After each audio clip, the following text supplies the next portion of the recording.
Hello students. अब है आपका एग्जाम्पल सिक्स की क्या स्टेटमेंट है आपके पास। देखो, if alpha be the angle between the tangents at extremities of any arc of parabolic path. आपके पास क्या है, आपको पता है कि जब किसी पार्टिकल को आप प्रोजेक्ट करते हो तो जो पाथ बनता है आपका वो कैसा बनता है, पैराबोलिक।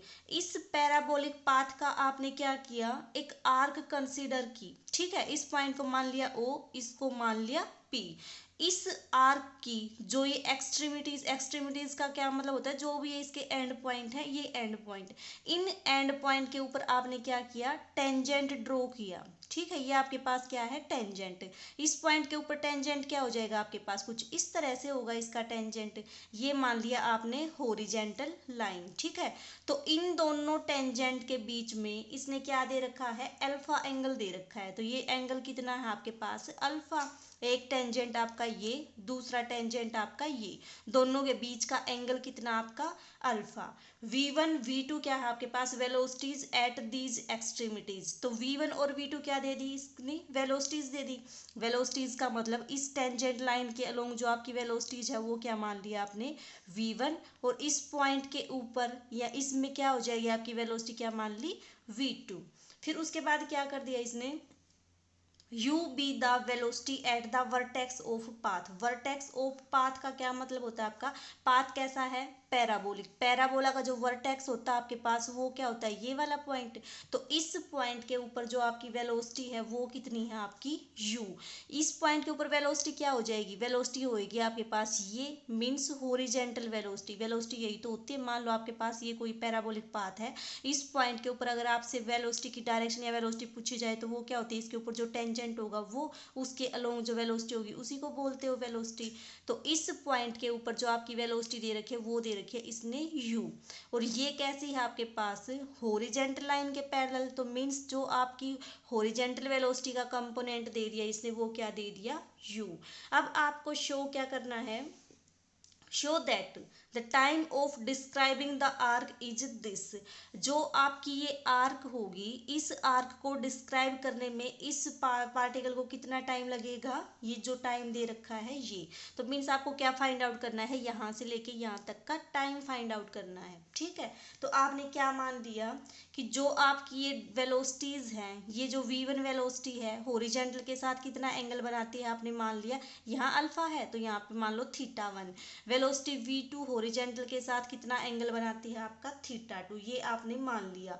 और जो टाइम मान लिया आपने o से लेके p तक का, o to p, जो आपने टाइम मान लिया वो टाइम कितना मान लिया, t। तो आपको क्या फाइंड आउट करना है, इस t की वैल्यू फाइंड आउट करनी है। ठीक है, कैसे फाइंड आउट करोगे, आपने मान लिया इस पॉइंट के ऊपर जो आपका टाइम है वो कितना है आपके पास, t1। मीन्स जो आपका पार्टिकल है वो o से लेके, और ये कुछ और पॉइंट मान लो ओ डैश है, ओ डैश से लेके ओ का टाइम कितना मान लिया आपने, t1। ये टाइम कितना मान लिया, t2।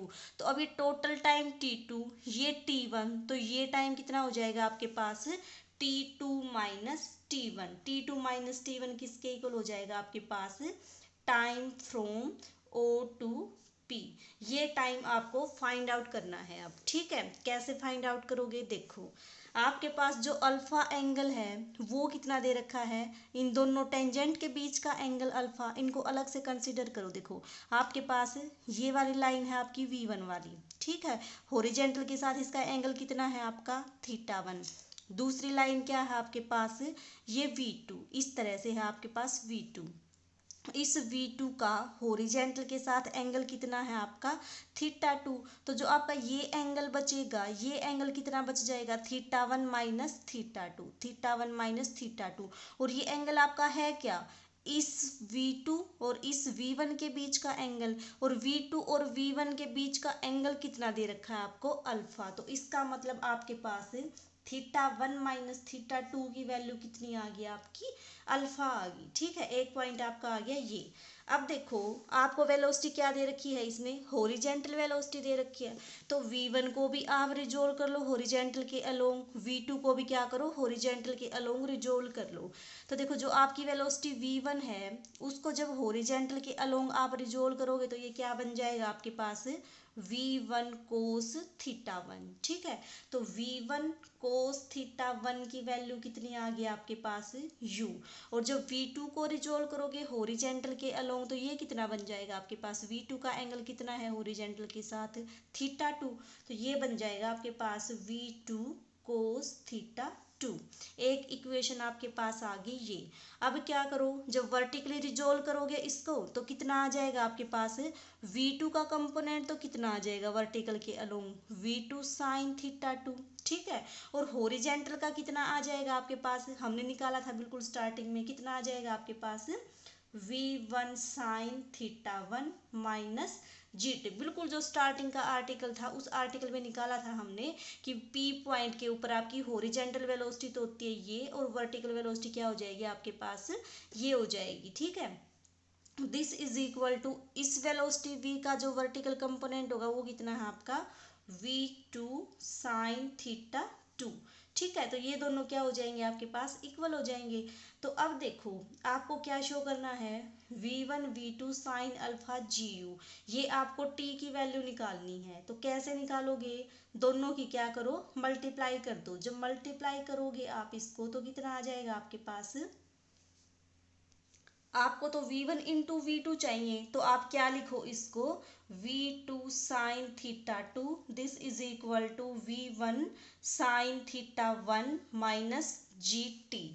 ठीक है, अब कर दो किसकी मल्टीप्लाई, इक्वेशन नंबर 1 और इक्वेशन नंबर 2 की। तो कितना आ जाएगा आपके पास, v1 v2 cos theta 1 sine theta 2 this is equal to, कितना आ जाएगा आपके पास, v1 v2 cos theta 2 sine theta 1 minus g t. ठीक है, जी टी के साथ भी क्या मल्टीप्लाई होगा आपके पास, v2 कोस थीटा 2। अब यहाँ से देखो आपको तो क्या चाहिए, टाइम चाहिए, तो टाइम की वैल्यू निकाल लो यहाँ से। t की वैल्यू कितनी आ जाएगी आपके पास, जब इसको आप सोल्व करोगे तो v1 v2 sine alpha by g u, ये आपके पास किसकी वैल्यू आ गई, t की वैल्यू आ गई। और यही आपको क्या करना था, प्रूव करना था। ठीक है।